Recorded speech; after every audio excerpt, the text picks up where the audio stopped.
ಯಳಂದೂರು ಪಟ್ಟಣದ ದುಗ್ಗಹಟ್ಟಿ ವೀರಭದ್ರಪ್ಪ ಸ್ಮಾರಕ ವಿದ್ಯಾಸಂಸ್ಥೆಯಲ್ಲಿ ಶ್ರೀಕೃಷ್ಣ ಜನ್ಮಾಷ್ಟಮಿ ಕಾರ್ಯಕ್ರಮವನ್ನು ಹಮ್ಮಿಕೊಳ್ಳಲಾಗಿತ್ತು.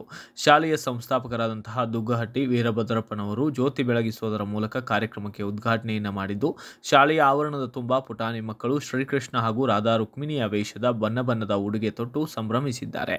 ವಿಶೇಷ ಏನೆಂದರೆ ಪುಟಾಣಿ ಮಕ್ಕಳು ಕೃಷ್ಣನ ಉಪದೇಶಗಳನ್ನು, ಕೃಷ್ಣನ ಹಾಡುಗಳನ್ನು ಹಾಡುವುದರ ಮೂಲಕ ನೃತ್ಯ ಮಾಡಿ ಮನರಂಜಿಸಿದ್ದು ಅಷ್ಟೇ ಅಲ್ಲದೆ ಜನರನ್ನ ಕೂಡ ಆಕರ್ಷಿಸಿದ್ದಾರೆ. ಇನ್ನು ಬಾಲ್ಯದ ಕೃಷ್ಣನ ನೆನಪುಗಳನ್ನು ಸೃಷ್ಟಿಸುವ ರೀತಿಯಲ್ಲಿ ಪುಟಾಣಿ ಮಕ್ಕಳು ಮುದ್ದಾಗಿ ಹಾಡುಗಳನ್ನು ಹಾಡುತ್ತಿದ್ದರೆ ಎಲ್ಲರೂ ಖುಷಿಯಾಗಿ ಚಪ್ಪಾಳೆಯನ್ನು ತಟ್ಟಿ ಸಂತಸವನ್ನು ವ್ಯಕ್ತಪಡಿಸಿದ್ದಾರೆ. ಈ ಸಮಯದಲ್ಲಿ ಶಾಲೆಯ ಮುಖ್ಯ ಶಿಕ್ಷಕರಾದಂತಹ ಸಹ ಶಿಕ್ಷಕ, ಪೋಷಕರು, ಮಕ್ಕಳು, ಶಾಲೆಯ ಸಿಬ್ಬಂದಿ ವರ್ಗದವರು ಹಾಜರಿದ್ದರು.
ಬ್ಯೂರೋ ರಿಪೋರ್ಟ್, ಸ್ವಾಮಿ ಬಳೆಪೇಟೆ, ಭಾರತ ವೈಭವ ನ್ಯೂಸ್, ಯಳಂದೂರು.